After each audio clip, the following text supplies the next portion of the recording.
সালামু আলাইকুম dear English fans and learners. স্বাগতম আজকের আলোচনার বিষয়ে।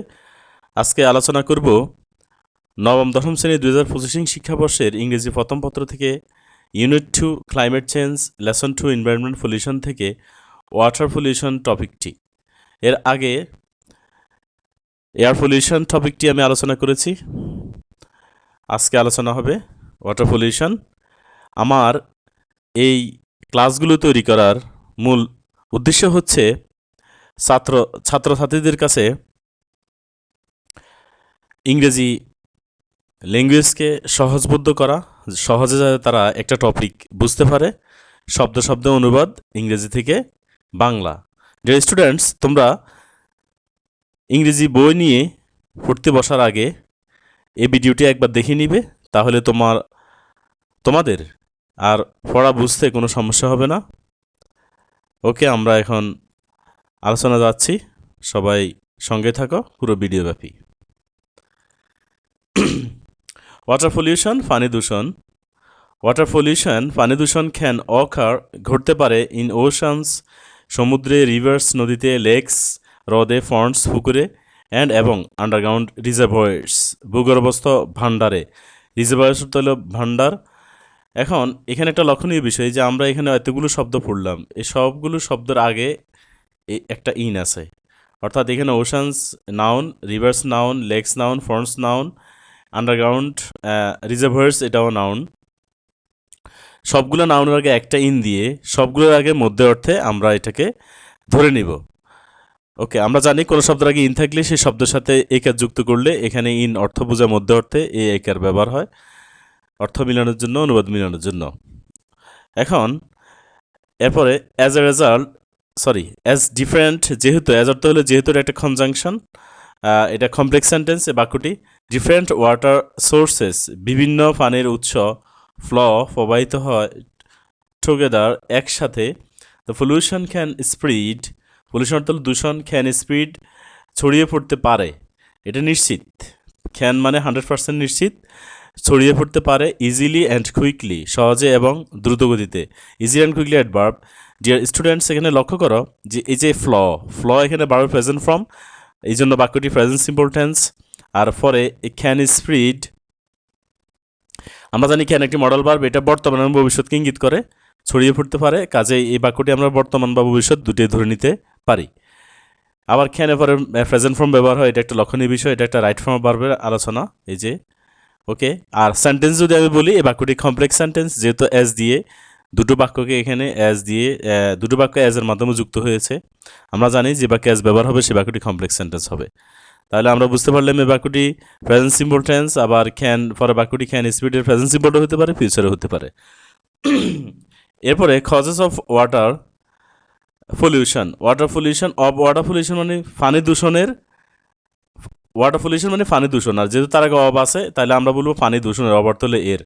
আর কজেস মানে কারণগুলো, অর্থাৎ পানি দূষণের কারণগুলো মধ্যে রয়েছে ইনক্লুড, আমরা জানি ইনক্লুড অর্থ হলো যুক্ত করা, এখানে মধ্যে রয়েছে, বা পানি দূষণের কারণগুলো হলো এটাও বলা যায়। ইনক্রিজড সেডিমেন্ট ফ্রম সয়েল, অর্থাৎ ফ্রম সয়েল অর্থ হলো মাটি থেকে, এটা আমরা আগে বলবো অনুবাদ মিলানোর জন্য। এরপরে ইনক্রিজড সেডিমেন্ট, ইনক্রিজ অর্থ হলো বৃদ্ধি, আর সেডিমেন্ট মানে পলি, অর্থাৎ পলি বৃদ্ধি। ইরোজন ভূমিক্ষয়। এরপরে ইমপ্রপার ওয়াস্ট ডিসপোজাল, অনুপযুক্ত, ইমপ্রপার অনুযুক্ত, ওয়াস্ট আবর্জনা, ডিসপোজাল মানে অপসারণ, অনুপযুক্ত আবর্জনা অপসারণ। অ্যান্ড লিটারিং, যেখানে সেখানে আবর্জনা ফেলা। লিকেজ অফ সয়েল পলিউশন, মাটি দূষণের নির্গমন, মাটি দূষিত মাটির নির্গমন। আমরা এটাকে দূষিত মাটির আগে বলবো অনুবাদ মিলানোর জন্য। দূষিত মাটির নির্গমন ইনটু ওয়াটার সাপ্লাইজ, পানি সরবরাহ ব্যবস্থায়, অর্থাৎ পানি যেখানে চলাচল করে ওই জায়গায় দূষিত মাটি মিক্স হয় পানির সাথে, যার কারণে পানি দূষিত হয়। এরপরে অর্গানিক ম্যাটেরিয়ালস, জৈব উপাদান, অর্গানিক মানে জৈব, ম্যাটেরিয়ালস মানে হলো উপাদান বা জিনিস, দ্যাট ডিকে, যা ক্ষয়প্রাপ্ত হয়ে মিশ্রিত হয় ইন ওয়াটার সাপ্লাইজ, পানি সরবরাহের সাথে মিশে যায়, ইত্যাদি। তাহলে আমরা পানি কীভাবে দূষিত হয়, এখানে কয়েকটা কারণ দেখতে পেলাম। ইনফ্যাক্ট, প্রকৃতপক্ষে, পলিউটিং দ্য ল্যান্ড, ভূমি দূষণ, পলিউটিং মানে দূষণ, আর ল্যান্ড অর্থ হলো ভূমি, এটাকে একসাথে বলবো ভূমি দূষণ। মিন্স বলতে বোঝায় পলিউটিং দ্য ওয়াটার, পানি দূষণ। অর্থাৎ পানি দূষিত হলে ভূমি দূষণ, অর্থাৎ আমার ভূমির জায়গা জমির মধ্যে আমরা যে বিষাক্ত রাসায়নিক সারটার ব্যবহার করি, জৈব এগুলো ব্যবহার করি, যার কারণে এগুলা মাটি সাথে যখন পানির সংস্পর্শে আসে তখন পানি দূষিত হয়। থ্রোয়িং অ্যাওয়ে, নিক্ষেপ করার ফলে এ টক্সিক সাবস্টেন্স, টক্সিক মানে একটি বিষাক্ত সাবস্টেন্স মানে উপাদান, অন দি গ্রাউন্ড, মাটিতে, অর্থাৎ মাটিতে একটি বিষাক্ত উপাদান নিক্ষেপ করার ফলে, আমরা এইভাবে মিলাবো, মাটিতে একটি বিষাক্ত উপাদান নিক্ষেপ করার ফলে, নিয়ার আ ওয়াটার স্পেস, কাছের পানির স্থানে, অর্থাৎ এমন জায়গা জমিন আছে যেখানে আশেপাশে খাল আছে অথবা নদী আছে অথবা পুকুর আছে, ওই স্থানে যদি আমরা বিষাক্ত উপাদান ব্যবহার করি, যেমন রাসায়নিক সার, অধিক ফলনের জন্য, তখন ওই ফলনগুলো, ওই বিষাক্ত জিনিসগুলো আবার পানিতে গড়িয়ে চলে যায়। বৃষ্টি হলে ওই উপাদানগুলো আবার পানির সাথে মিশে যায়, পানি দূষিত হয়। মিন্স এর অর্থ হলো, অর্থাৎ পানির কাছের কোনো স্থানে আমরা যদি মাটিতে বিষাক্ত উপাদান ব্যবহার করি বা নিক্ষেপ করি, এর মানে হলো, এর মানে হলো ইট ইভেনচুয়ালি রিচেস, এই বিষাক্ত উপাদানগুলো, ইট দ্বারা এখানে এই যে সাবস্টেন্সকে বুঝেছে, এই যে এই টক্সিক সাবস্টেন্সকে বুঝেছে ইট দ্বারা, অর্থাৎ এই এই এটি অর্থাৎ বিষাক্ত উপাদানগুলো এমনি রিচেস পৌঁছে যায় এই বডি অফ ওয়াটার, পানি গর্ভে। অর্থাৎ বৃষ্টির পানির সাথে এই উপাদানগুলো খালের পানি, পুকুরের পানি, গর্তের পানির সাথে মিশে যায় বা জমির পানির সাথে মিশে যায়। অ্যাজ আ রেজাল্ট, যার ফলে দ্য ওয়াটার, পানি ইজ পলিউটেড, দূষিত হয়। ডিয়ার লার্নার্স, এখানে আমরা লক্ষ্য করি ইজের পরে আমরা টেন্সের স্ট্রাকচারে শিখেছি বারবার এনজি ফর্ম হয়, কিন্তু এখানে ফার্স্ট পার্টিসিপাল ফর্ম, এটা প্যাসিভ ভয়েস, অর্থাৎ এটা প্রেজেন্ট সিম্পল টেন্সের প্যাসিভ ভয়েস। তাইলে আমরা জানি ইজ অর্থ হয় পলিউটেড, দূষিত, অর্থাৎ দূষিত হয়, দূষণ থেকে দূষিত হয়। এটা হলো দূষণ হলো অ্যাক্টিভের কথা, আর দূষিত হইলে প্যাসিভ কথা। ওকে, তাহলে যার ফলে পানি দূষিত হয়। ইন্ডাস্ট্রিয়াল ওয়াস্ট, শিল্পবর্জ্য, must not be disposed, must অর্থ হলো অবশ্যই, অপসারণ করা উচিত হবে না। এখানে এটাও প্যাসিভ ভয়েস। আমরা জানি মডেল ভার্ব মাস্ট, এটার সাথে বিযুক্ত আছে, তারপরে ফার্স্ট পার্টিসিপাল ফর্ম, এটা passive voice. In rivers or lakes, নদীতে কিংবা হ্রদে। ইন অর্থ হলো মধ্যে, আমরা জানি মধ্যে অর্থে যদি আমরা বাংলা অনুবাদ করি, যে শব্দের আগে ইন আছে ওই শব্দের সাথে এই কাজ যুক্ত করব। নদীতে কিংবা পানিতে শিল্পবর্জ্য অবশ্যই অপসারণ করা উচিত নয়। শিল্পবর্জ্য নদীর পানিতে অপসারণ করার ফলে কি অবস্থা হয় সেটা আমরা বুড়িগঙ্গা নদীর দিকে তাকাইলে বুঝতে পারি, যে ওই নদীর পানি যে কালো, অথবা আমাদের উপশহরগুলো যেগুলো আছে, উপজেলা পর্যায়ের শহরগুলো, আর পাশে খালের দিকে এখন তাকাইলে মনে হয় না এখানে পানি আছে, সব কালো, আলকাতরার মতো কালো হয়ে গেছে সব পানি। যাই হোক, বিগত আরও 12-13 বছর আগে এরকম খারাপ অবস্থা ছিল না।